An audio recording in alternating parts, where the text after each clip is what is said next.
It's already the end of summer, and in my part of the world, autumn arrived seemingly overnight.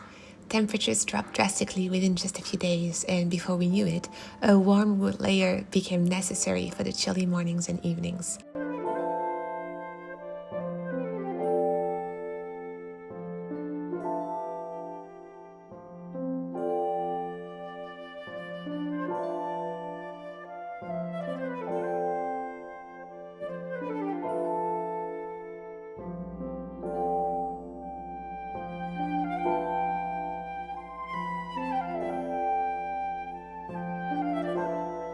This year in the garden was truly phenomenal. Tomatoes, melons, cucumbers, watermelons, snap peas, broad beans, artichokes, beetroots, beans, zucchinis, nacho pears, plums, figs. Everything seemed to thrive except jalapeños. For some reason, they just didn't want to cooperate.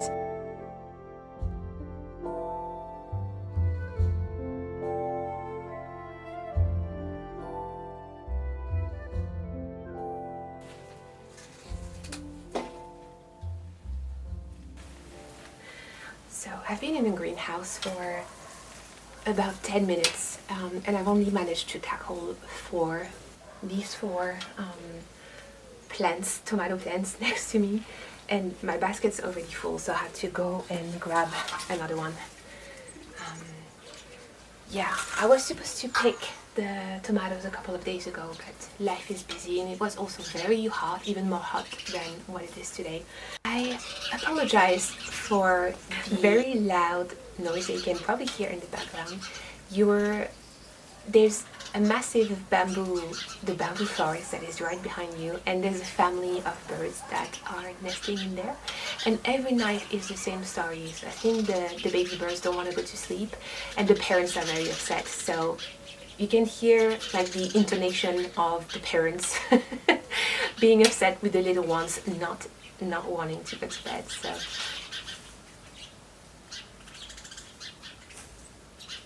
we didn't think that our tomato harvest this year would be quite successful, because when I compared to last year, it felt that we were a little bit behind. And I think I believe that the reason for that is because the beginning of summer was really hot, and therefore the greenhouse, everything in the greenhouse was overheating. Compared to last year, that was a much cooler summer, so the greenhouse was at the perfect temperature for things to thrive. We had like 1 week of like a cooler weather and things really started to pick up.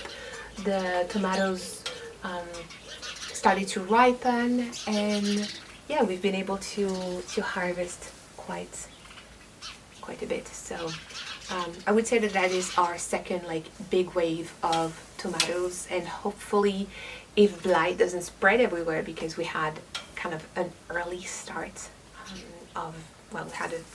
we had blight very early this year. Luckily for us, it hasn't spread too bad.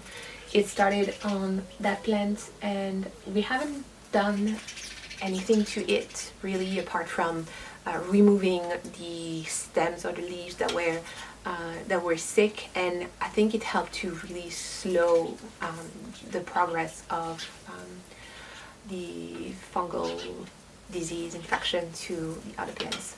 It is slowly starting to spread, but given the fact that we are in mid-August, I'm not too concerned. Last year we also had blight at this time of the year, and we still managed to harvest through the beginning of November, so fingers crossed. One thing that didn't work this year, and is quite disappointing, because last year's harvest was phenomenal, and our jalapeños are not performing well this year. It's a plant that should really thrive in the heat, but I believe that because we don't have any sort of great irrigation system in the greenhouse, plants definitely lacked water. So we have oyas, we have a lot of oyas in different areas, but as you can see, it's empty. So yeah, it's kind of like not really useful. The watering system in here is definitely it needs improvement for sure. So we're gonna try to figure out a passive irrigation system next year in addition to the Oyas, because yeah, we're kind of worried to water the leaves and then bring even more sickness to the cucumbers and to the tomato beds. So yeah, I'm gonna add that to my little journal, because there's always room for improvement. There's always new things that we can try and see if we can do better, but I definitely know that there's a watering issue in here. In addition to the tomatoes, we are growing little cucumbers. If I'm not mistaken, these are lemon cucumbers, and well, you can see that there's a water issue because they're kind of turning yellow, and I have a better example here. That one's like definitely overripe. So we're gonna leave it here and we're gonna harvest the seeds for next year. So yeah, we have cucumbers. We had a massive watermelon that we harvested, and I'm gonna try to show you footage of what's left of it. I was tempted to leave it and show you how big it got, but Edgar picked it one evening. He could not take it anymore. So he brought it back home, and it is absolutely delicious. So yeah, we have one watermelon plant that gave us one fruit. We have different varieties of melons, tiny little melons, and cantaloupe is my favorite fruit. So yeah, I know that the varieties that we're growing are very small, so I'm trying to cherish them, and it's been a couple of years that I've asked Edgar to get like proper seeds of cantaloupe. And every year he gets these tiny ones that are delicious, but I want like a big melon. I want to eat a big melon. I want to eat big melons throughout the summer. After I'm done recording, I should probably go back home and order a pack of seeds if I can manage to find one. So I'm gonna have my secret stash for next year, and then I can be sure that hopefully, fingers crossed, I can eat my own cantaloupes.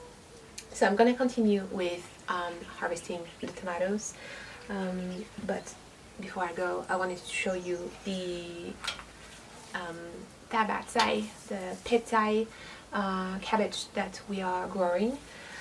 One of our dream goal is to be able to make kimchi with the veggies that we grew. So we have the big Chinese cabbage that we are growing. We're growing different types of daikon as well. I have some in the raised beds in here, and I have some on the other side in the orchard. And we had one extra raised bed in the garage that we didn't manage to install when we set up the other raised beds, so Edgar is in the process of doing that, so we're gonna expand our growing space even more. And I've also made I'm starting to make another long bed, like right next to the bamboo that we planted alongside the border wall. I also have a lot of tulsi to pick. We discovered tulsi a couple of years ago, and we've been completely obsessed with it. So it's a wonderful plant. It's in the basil family. It's also called sacred basil, and it's a wonderful plant. I believe that it's an adaptogenic. I need to double check that, but the flavor is wonderful, and it really, in my case, it really helps me to relax and unwind. And I need to pick a lot of it so I can dry it and enjoy it in the middle of winter. So we have tulsi and we have perilla, and that is Japanese perilla.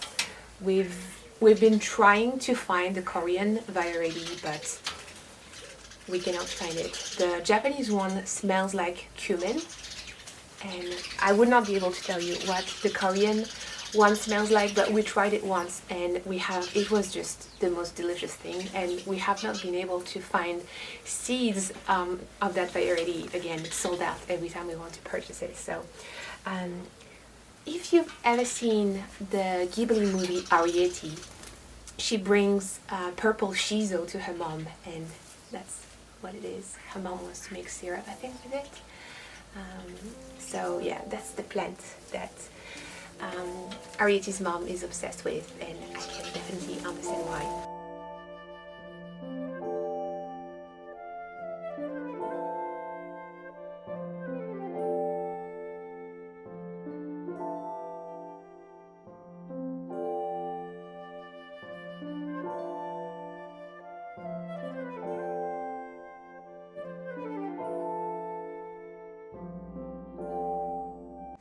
In an upcoming video, I'll be showing you everything I've managed to can so far using both my trusty water bath canner and my new pressure canner, which I'll admit I was absolutely terrified to use for the first time, but I did it and I can't wait to share the results with you.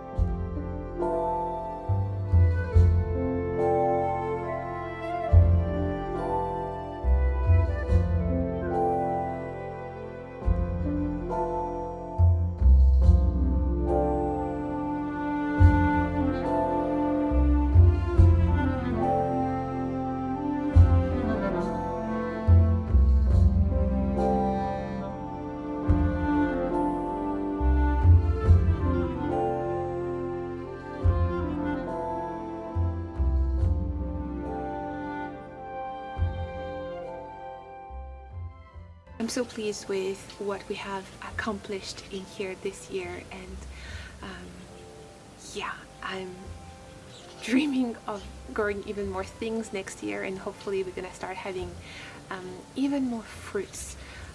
We have one peach tree that's self-seeded in one of our raised beds, and it is only a year old, and the trunk is so thick and the tree is so lush, and it didn't get sick this year, so or it didn't get sick at all. So hopefully next year that peach tree is gonna start giving us some fruits. We've harvested a lot of plums already, and a lot of figs as well, so, and the watermelon.